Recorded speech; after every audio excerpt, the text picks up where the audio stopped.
Lotus reality and agro farming వారు premium farm land projects మన పొలం ఫేజ్ 1, 2 మరియు 3 కంప్లీట్ చేసుకొని మన పొలం phase 4 Wasar village at Narayana Khed లో ఆగస్టు 15 ఇండిపెండెన్స్ డే రోజు గ్రాండ్ లాంచ్ చేయడం జరుగుతోంది. లాంచింగ్ మరియు ఇండిపెండెన్స్ డే సందర్భంగా 5 గుంటాస్ ల్యాండ్ అవుట్ రేట్ లో బుక్ చేసుకున్న వారికి ₹1,50,000 డిస్కౌంట్ తో పాటు 2 గ్రాముల గోల్డ్ ఫ్రీగా ఇస్తున్నారు. పూర్తి వివరాలకు సంప్రదించండి. శ్రావణ మాసంలో ఈ యొక్క పోలాల అమావాస్య మనకు వస్తుంది. శ్రావణ అమావాస్యని పోలాల అమావాస్య అంటాం. మరి ఈ అమావాస్య రోజున మామూలుగా అమావాస్య అంటేనే చాలా భయపడతాం. ఇది దక్షిణాయనంలో వచ్చేటటువంటి అమావాస్య కాబట్టి చేతబళ్ళు, చిల్లంగులు ఇవన్నీ కూడా చేయడానికి మంత్రగాళ్ళకి ఎక్కువగా దొరికేటటువంటి అవకాశం. ఈ దక్షిణాయనంలో మహాలయ అమావాస్య అయితే పితృపక్షాలకు మనం ఎలాగైతే ఈ యొక్క పిండాలు, ప్రధానాలు ఇవన్నీ కూడా చేస్తామో రోజు కూడా అలా మొత్తం ఈ శ్రావణ అమావాస్యకి మనం పోలాల అమావాస్య చేస్తాం. పోలాల అమావాస్య చరిత్ర ఏంటండి అంటే, ఒక ఆవిడ ఉండేది, పురాణ కథ చెప్తున్నాను. ఆవిడ పిల్లలు పుడుతున్నారు. ఒక అమావాస్య ఒక సంవత్సరం అవుతుంది. నెక్స్ట్ అమావాస్య వచ్చేసరికి ఆ పిల్లడు చచ్చిపోతారు.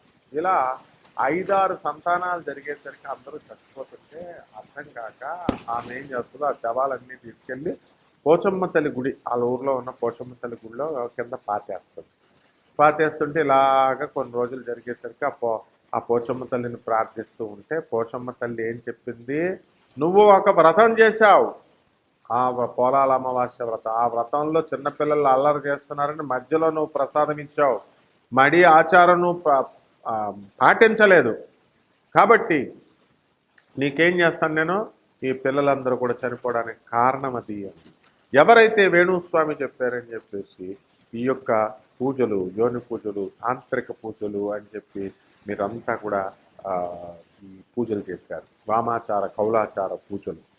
దానికి నియమ ఆచారాలకు భంగం కలిగేలా చేస్తే ఏమైంది ఇక్కడ ఈ పోలాల అమావాస్య కథలో? అమ్మవారు క్రోధంతో మామూలు మడి ఆచారం మామూలు తప్పితేనే ఊరుకోలేదు, ఆ పిల్లల్ని చంపేస్తుంది. మరి మీ పరిస్థితి ఏంటో ఆలోచించండి. ఆయనలాగా చెప్పేవాళ్ళు కౌలాచారం అని, తర్వాత సమయాచారం అని, తర్వాత దక్షిణాచారం అని, ఈ యొక్క వామాచారం అని ఇవన్నీ చెప్తున్నారు. దక్షిణాచారం పర్వాలేదు, సమయాచారం అవంతా కూడా ఓకే, మిగతావన్నీ కూడా కాపాలికమని ఇవి అని అవని పంచబలులు, పంచమకరాలు చెప్పిన వాళ్ళు ఎవరు ఉండరు మీ కుటుంబాలు ఎగిరిపోతున్నప్పుడు. పేకలు కోసేసి మేకలు రక్తం వేసేసి ఇలాగ విగ్రహంలో దక్షిణకాళి అని ఒకడు, శ్మశానకాళి అని ఒకడు ఇలా వేసేసి రక్తాభిషేకం చేసేస్తున్నట్టు బెల్డప్పులు ఇచ్చి ఫోన్ చేస్తే పోలాల అమావాస్య ఊరిపోదు అమ్మవారి పోచమ్మ తల్లి. కాబట్టి అంతా నాశనమే. ఇలాంటి అవైదిక కర్మలు, ఇలాంటి పూజలు చేసేటటువంటి వాళ్ళకి వంశ నాశనం అయిపోతుంది. ఇందులో సందేహం లేదు, మీ మంచి కోరి నేను చెప్తున్నాను. కాబట్టి పోలాల అమావాస్యలో అప్పుడు మళ్ళీ చక్కగా మడి కట్టుకొని చేయమంటే అప్పుడు ఆ అమ్మాయి చక్కగా చేసిన తర్వాత బ్రహ్మాండంగా మంచిగా పిల్లలు నిలబడ్డారు. ఇది పోలాల అమావాస్య చరిత్ర. ఈ అమావాస్య రోజున మనము ఏం చేయాలి అంటే, మంత్రాలు తీసుకున్నారు చాలామంది. గురుగారు నాది కర్కాటక రాశి, మృగశిర నక్షత్రం, మీకు మీరే చెప్పేస్తున్నారు ఫోన్లో. మరి నేను ఏ మంత్రం చేయాలండి అంటే నువ్వు మంత్రం అడిగేగానే హనుమత్ ప్రత్యంగిరా మంత్రం ఇవ్వండి అంటే నువ్వు మంత్రం అడిగేగానే నేను ఇచ్చేస్తానికి అసలు నీ చరిత్ర ఏంటి, నువ్వు ఎవరు, అసలు దేవుడితో నీకు ఉన్న అనుబంధం ఏంటి, ఏ మంత్రాలు చేసావు అంతకుముందు? ఒకేసారి నాకు ఫోన్ చేసేసి 10th క్లాస్ పాస్ అవ్వకుండా, ఇంటర్ పాస్ అవ్వకుండా MBBSలో సీట్లు చేయాలండి, నాకు ఈ MDలో కావాలండి, ఎంఎస్లో కావాలండి, లేకపోతే ఎంటెక్లో కావాలండి అంటే ఇచ్చేస్తారు ఎవరన్నా? నువ్వు ఏం చేసావు, అసలు ఎన్ని సంవత్సరాలు చేసావు సాధన, ఇవన్నీ చూస్తాం కదా. అలా తర్వాత అడిగితే ఒక ఆవిడ ఏం చెప్పిందంటే, ఏమండి నేను వైజాగ్ నుంచి చేస్తున్నానండి, బాలా త్రిపుర సుందరిను గణేశుడికి చేశానండి, మరి మంత్రం ఎన్ని లక్షలు జరిగిందమ్మా జపం అన్న. అది అలా లెక్క పెట్టుకోవట్లేదండి, నేను మామూలుగా చేసేస్తున్నానండి. అంత అశ్రద్ధ పనికిరాదు. నువ్వు ఒక దాని ఒక దాని మీద నువ్వు నిలబడ్డావంటే నువ్వు ఎన్ని లక్షలు చేస్తావో గురువు అడుగుతున్నప్పుడు ఆ కౌంట్ కూడా చెప్పాలి నువ్వు. అప్పుడే ఆ దేవత మీద నీకు అంత శ్రద్ధ ఉన్నట్టు, అప్పుడే నీకు ఫలిస్తుంది. తర్వాత ఈ కొన్ని కొత్తాలపేటం అని ఒకటి ఉంది, ఆయన సిద్ధేశ్వరానంద భారతి గారు ఆ మంత్రాలు అడుగుతుంటే అందరికీ ఇచ్చేస్తున్నారు, డబ్బులు తీసుకుని ఇస్తున్నారు, ఫ్రీగా ఇస్తున్నారు, ఆశ్రమానికి ఇవ్వండి అని ఏదో రకాలుగా వాళ్ళు 18,000. ఇంకోడు ఉన్నాడు ఎవరు, మధుసూదనాచార్య అని చెప్పేసి మంత్రాలు ఇచ్చేస్తాం, తర్వాత మీకు 30,000 ఇవ్వండి, 40,000 ఇవ్వండి. ఇది ఏంటి బిజినెస్? ఊరికినే ఇచ్చినా నువ్వు డబ్బులు తీసుకొని ఇచ్చినా ఆ మంత్రాన్ని కనుక వాడు తీసుకున్నటువంటి శిష్యుడు కనుక చేయడం మానేస్తే అది పూర్తి చేయాల్సినటువంటి బాధ్యత ఆ గురువు మీద ఉంది. అందుకనే ఈ రోజున చూడండి, క్షుద్రశక్తులతో పూజలు చేసుకుంటున్నటువంటి వాళ్ళు, వామాచారం కౌలాచారం అని చెప్పి పూజలు చేస్తున్నటువంటి వాళ్ళు ఉవ్వెత్తని ఎగిసినట్టు ఎగిసి ధడేల్ మన కింద పడిపోయారు, పతనమైపోయారు. ఇంకా చాలా వంశ నాశనం కూడా అయిపోతుంది. ఇలాంటి దాన్ని ప్రోత్సహించేటటువంటి ప్రేక్షకులు కూడా సర్వనాశనం అయిపోతారనమాట. భక్తులంతా కూడా ఎవరైతే ఈ జగద్గురు ఆదిశంకరాచార్యులు వారు చెప్పిన దాన్ని వ్యతిరేకంగా వెళితే మామూలు పసుపు వేయాలా, కుంకుమ వేయాలా, గంధం వేయాలా, నిమ్మకాయ పెట్టాలా, గుమ్మడికాయ పెట్టాలా, అంతే. అతి తెలివితేటలు ఉపయోగించి డబ్బుల కోసం ప్రజలను మస్మరైజ్ చేద్దామా అని చెప్పి యోని పూజలని, తాంత్రిక సెక్స్ అని, ఏంటయ్యా మీదంతా? ఇలా చేస్తే ఏమవుతుంది? చూశాం మేము ఆనాటి రామలింగ సిద్ధార్థి రాజమండ్రి దగ్గర నుంచి, చంద్రస్వామి దగ్గర నుంచి, డాక్టర్ ఎన్టీ రామారావు గారు లాస్ట్కి ఏమయ్యారు? మరి ఆ పూజలు చేయించారు, శ్మశానంలో పూజలు చేయించారని అనేవారు, ఏమైపోయారంతా? కాబట్టి పదవీ గండాలు ఉన్నాయి, ఇవన్నీ జరిగినాయి. ఈ రకంగా మనకి ఇటువంటి అవైదిక పద్ధతుల్లో పూజలు చేసుకోకూడదు. కానీ మీకు ఈ అమావాస్యకి, ఈ పోలాల అమావాస్యకి అందరికీ కూడా మంత్రగాళ్ళకు అద్భుతమైనటువంటి సమయం. కాబట్టి మీ జుట్టు ఎక్కడ ఇసరకండి, మీ పాత బట్టలు ఎక్కడ వదిలేయకండి, మీ కాలి గోళ్ళు ఎక్కడ వదలకండి. తర్వాత మట్టి, మీరు నడిచేటటువంటి మట్టి, 4 వీధుల మట్టి, ఇవి దొరికితే చాలు. మయాంగన కూరుంది అస్సాంలో. ప్రతి ఇంటికి ఒక మంత్రగాడు, ప్రతి ఇంటికి ఒక చేతబడి చేస్తాడు, ఒక చేతబడి తీసేస్తాడు. చేతబడులు ఉన్నాయా లేవా అనేది తర్వాత సంగతి. అదంతా సైన్స్ ప్రకారం మాకు తెలుసు. అవన్నీ ఒకళ్ళు చెప్పాల్సినటువంటి పని లేదు. ఒక అధర్వణ వేద పండితుడిగా, ఒక ప్రొఫెసర్గా, సైన్స్లో ప్రొఫెసర్గా నాకు తెలుసు అవన్నీ. కాబట్టి ఈ మంత్రాలకి, తంత్రాలకి ఇవన్నీ కూడా ఈ పోలాల అమావాస్య రోజున, ప్రతి అమావాస్యకి కూడా చేస్తారు. దుష్టశక్తులు, ప్రేతశక్తులు, ఇవన్నీ కూడా నీచశక్తులు, ఇవన్నీ కూడా పెట్టరేగిపోతాయి అన్నమాట. ఎవరైతే మరి పూజలు చేస్తున్నారో వీళ్ళంతా కూడా చేతబళ్ళు చేసేటటువంటి వాళ్ళంతా కూడా మరి ఉన్నారు. మేము చేతబళ్ళు చేస్తాం, ఇవి చేస్తామని, అవి చేస్తామని. అసలు ఈ డాంబికంగా చెప్పుకునే వాడికి ఒక్కడికి కూడా చేతబడి చేయడం రాదు. సీక్రెట్గా ఉంటారు అటువంటి సాధన చేసేటటువంటి వాడు. కాబట్టి ఈ అమావాస్యలో ముఖ్యంగా మేషరాశి వారికి, మిథున రాశి వారికి ప్రమాదం, తర్వాత ఈ యొక్క కన్యరాశి వారికి ప్రమాదం, మకర రాశి వారికి ప్రమాదం. ఈ రాశుల వాళ్ళు చాలా జాగ్రత్తగా ఉండాలి ఈ అమావాస్య తర్వాత. అమావాస్య రోజున నరదృష్టి ఎందుకు పడుతున్నాయా? నరదృష్టి మరి నాకు హెడేక్ ఎందుకు వస్తుంది, బయటికి వెళ్ళగానే హెడేక్ వచ్చిందని అంటారు. అంటే ఇవన్నీ లేవా? చెప్పేటటువంటి వాళ్ళు లెక్చర్లు చేస్తారు, వెళ్ళి ముగ్గేస్తారు, కూర్చో మరి వెళ్ళి సరైన మంత్రగాడేసే చోట కూర్చోమరి. మయాంగ్ వెళ్ళు, మేము చేతపడినామండి, రక్తవన్నం తినేసామండి, మేము మట్టిలో కూర్చున్నామండి, ఇట్లు ఏం కుదరావు, వెళ్ళవు మయాంగ్కి వెళ్ళవు. మయాంగ్లో చూపిస్తారు వాళ్ళ తడాక. ఇప్పటికీ కూడా ఒరిస్సాలో, కేరళలో కొన్ని ఏరియాల్లో మరి భయంకరమైనటువంటి మంత్రగాళ్ళు ఉన్నారు. హిమాలయాల్లో ఋషులు వచ్చేసి మీతో మాట్లాడుతున్నప్పుడు మంత్రగాళ్ళు ఉండరా? మంత్రగాడంటే ఏంటో కాదు, కరెక్ట్గా ఒక వ్యక్తి కూర్చున్నాడు అనుకో, షాక్ ఇలా ఇసిరాడు అనుకో, షార్ప్ షూటర్ అయితే కరెక్ట్గా ఇలా లివర్లో దిగిపోద్ది ఆ కత్తి. రానివాడు ఏం చేస్తాడు, కత్తి ఇసిరితే ఎక్కడో చోట చేయి దగ్గర పక్కనో ఎక్కడో చోట మొత్తం మీద గాయం అవుతా అవదా?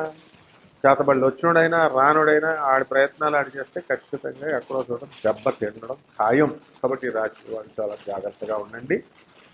మరి ఈ రాశి వారికి జరిగేటటువంటి ఈ ఫలితాలు, ఈ గ్రహాల గోచారం ప్రకారం మనకి మీనరాశిలో రాహు ఉన్నాడు, వృషభ రాశిలో గురుడు ఉన్నాడు, కుంభరాశిలో శని వక్రించున్నాడు, రవి బుధులిద్దరూ కలిసి సింహరాశిలో ఉన్నారు, శని శుక్రకేతువులు ఇద్దరు కూడా కన్యారాశిలో ఉన్నారు, కుజుడు మిథున రాశిలో.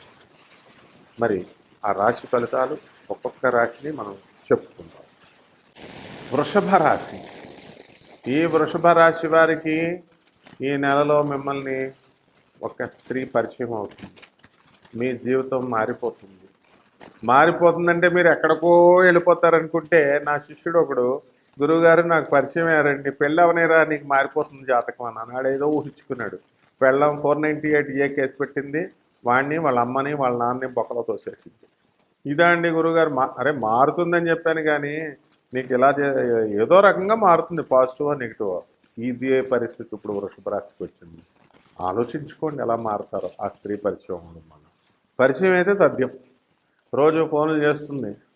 మరి ఫోన్లు చేస్తున్నప్పుడు మీరు పెళ్ళాలకు తెలియకుండా దొంగతనంగా ఫోన్లు మాట్లాడటం కాదు, పెళ్ళం ఉండగా చేసేస్తుంది. పొద్దున్నే తెల్లవారుజామునే ఫోన్ చేస్తుంది. కాబట్టి ఆడవాళ్ళ జోలికి వెళ్ళకండి. నవీన్ అన్న శిష్యుడున్నాడు, గట్కేసర్ పోలీస్ స్టేషన్లో కేసు అయింది. సిఎంఆర్ కాలేజ్ నాగజ్యోతి కేసు అంటే ఓపెన్ చేస్తే మొత్తం వచ్చేస్తుంది. ఆ కేసులో మరి అప్పుడు వెళ్ళిపోయి ఇరుక్కుపోయాడు. వాడిని బయటకు తీసుకురావడానికి చాలా ఇబ్బందుల పాలయ్యాడు. మరి అటువంటి వాడు ఇప్పుడు అమ్మాయిని చూడరా అంటే చూడడు. ఆఫీస్లో వచ్చి ఆడవాళ్ళు టిఫిన్ బాక్స్లో తింటుంటే అటు తిరిగి చూస్తాడు. అంటే ఎందువలన? అనుభవం. అటువంటి అనుభవం ఈ వృషభ రాశి వారికి వస్తుంది. ఇప్పుడు ఒకటి, రైతులు కూడా బ్రహ్మాండమైన పంట పండిస్తారు. రైతులు ఖరీదైనటువంటి వస్తువులు కొంటారు, నూతనంగా ఇళ్ళు కొంటారు, స్థలాలు కొంటారు. పెద్ద అద్దెకు ఉన్నటువంటి వాళ్ళు పెద్ద ఇళ్లలోకి వెళ్ళిపోతారు. కెమెరామెన్లకి పెళ్లి కానిటువంటి ప్రసాదులు ఎవరైతే ఉన్నారో వాళ్ళందరికీ కూడా పెళ్ళిళ్ళు అయిపోతాయి. మరి ఎడిటర్లకి పెళ్ళిళ్ళు అయిపోతాయి. సినిమా ఫీల్డ్లో ఉన్నటువంటి వాళ్ళందరికీ కూడా సినిమాలు హిట్ అవుతాయి. సినీ సంగీత సాహిత్య రంగాలలో ఉన్న వాళ్ళందరికీ కూడా సన్మానాలు, ప్రేమ వ్యవహారాలు అన్నీ కూడా బ్రహ్మాండంగా సాగిపోతాయి. కాబట్టి ఈ యొక్క వృషభ రాశి వారి విద్యార్థులు బాగా చదవండి. మరి చదివితేనే తప్ప మరి పాస్ అవ్వడానికి కొంచెం అవకాశాలు తక్కువగా ఉన్నాయి. కాబట్టి మేము బాగా చదువుతామండి అన్న వాళ్ళు చతికిల పడ్డారు, చూసుకోండి. మరి ఈ రాశి వారికి ఈ నెలలో జరిగేటటువంటి పరిహారాలు, మీ జాతకం బాగుండాలంటే, ఎదగాలంటే, ఇంకా బాగుండాలంటే ఏం చేయాలి? ఇప్పుడు మనకి వెన్నను తీసుకొచ్చి శ్రీకృష్ణ పరమాత్మ ముందు నైవేద్యం పెట్టాలి. ప్రతి గురువారం కూడా అటుకులు తీసుకొచ్చి శ్రీకృష్ణ పరమాత్మకి నైవేద్యం పెట్టాలి. ఇది మీరు చేయాల్సినటువంటిది బుధవారం నాడు చేయాలి. ఇకపోతే రెండవది, తెల్ల జిల్లేడు చుట్టూ దానికి నీళ్ళు వేసుకుంటూ తెల్ల జిల్లేడు చుట్టూ ప్రదక్షిణం చేయండి. తర్వాత ఆ తెల్ల జిల్లేడు చెట్టుకి ఆ పువ్వులవన్నీ కోసి ఈశ్వరుడికి కానీ ఆంజనేయ స్వామి వారికి కానీ దానిపైన తీయండి. ఇది రెండవ రెమెడీ. మూడవ రెమెడీ వచ్చేసరికి రావి చెట్టు క్రింద కూర్చోవాలి. దానికి నీళ్లు పోసి ఒక్కొక్క మంత్రాన్ని, మీరు ఏ దేవుడిని అయితే తీసుకున్నారో, ఏ మంత్రాన్ని అయితే తీసుకున్నారో దాన్ని 10,000 సార్లు జపం చేయాలి. ఆ తర్వాత ఈ జపం తర్వాత పసుపు కుంకుమ అక్కడ వేసి దీపం వెలిగించి ఆ ప్రదక్షిణలు, మీరు ఎంత ప్రదక్షిణలు చేయాలా? 108 ప్రదక్షిణలు చేయాలి.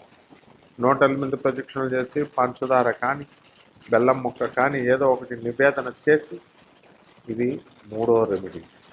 నాలుగో రెమెడీ వచ్చేసరికి వినాయక చవితి మనకు వచ్చింది. ఈ వినాయక చవితి గణేష్ మహారాజుకి మీరు పూజలు చేసుకోవాలా. సోమవారం నాడు ఎన్ని సోమవారాలు వస్తే అన్ని సోమవారాలు కూడా మరి మోదకాలు తయారు చేయండి.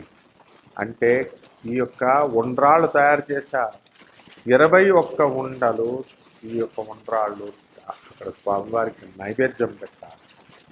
తర్వాత కాకులకి మీరు ఈ ఉండ్రాళ్ళని నివేదన చేయాలి. అంటే కాకులకి తినిపించాలి. అక్కడ పెట్టేస్తే కాకులు తింటారు. అప్పుడు మీ యొక్క శని దోషం పోతుంది రాశి వారి.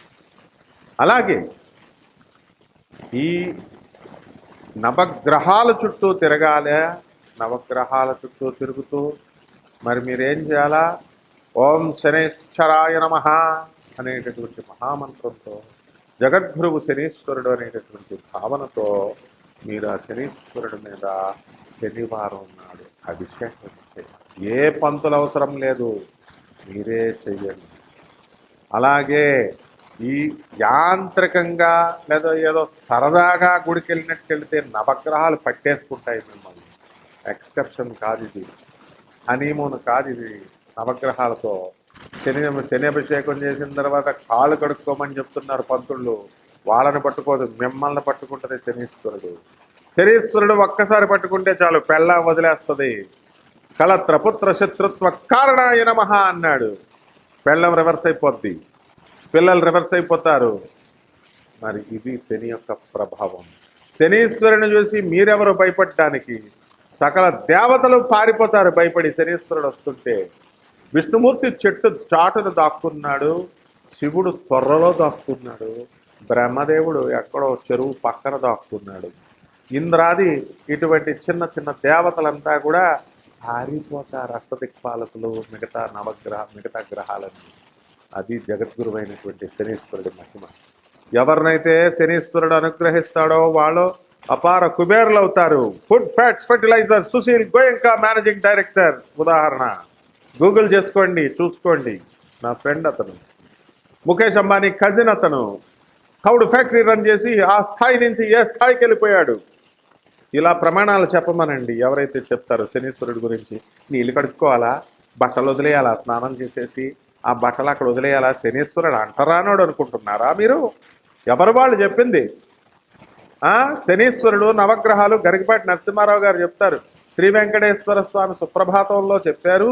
మరి వీళ్ళంతా కొబ్బరి చెప్పుల కోసం అడుక్కునే వాళ్ళు వెంకటేశ్వర స్వామి టెంపుల్ దగ్గర అని చెప్పారు. ఆయన ఎంత మంచి ఉద్దేశంతో చెప్పారు? మీరు నవగ్రహాల కోసం డబ్బులు పాడు చేసుకోవద్దు అన్న ఉద్దేశంతో చెప్పారు. అంతేగాని ఆయనకు తెలియదు ఆ నవగ్రహాలు ఒక్కసారి పట్టుకుంటే గరికపాటి నరసింహారావు గారు కాదు, టీవీ మహామూర్తి కానీ, మరి ఎవరైనా సరే చాగంటి కోటేశ్వరరావు గారు కానీ ఎవరైనా సరే వెళ్ళిపోతారు. మొత్తం దేవతలే పట్టేసుకుంటాడు. కాబట్టి మహామూర్తి గారు ఏమంటాడు? ఈ నవగ్రహాలే లేవు, రాహుకేతువులే లేవు, ఈ గ్రహాలే లేవు, మరి ఇవన్నీ వెంకటేశ్వర స్వామి గుడి దగ్గర అడుక్కునేటటువంటి చెప్పలు అడుక్కుంటారని గరికపాటి నరసింహారావు గారు చెప్పారని చెప్తారు. అప్పునైనా అలా చెప్తే శనీశ్వరుడు పట్టేసుకుంటాడు, అందులో డౌట్ లేదు. కాబట్టి ఈ భక్తులంతా కూడా ఈ రాశి వారు శనీశ్వరుడికి చక్కగా నవగ్రహాలకి శనీశ్వరుడికి అభిషేకం చేసుకున్న తర్వాత కాళ్ళు నూనె అక్కడ పడితే కడుక్కోండి అంతే.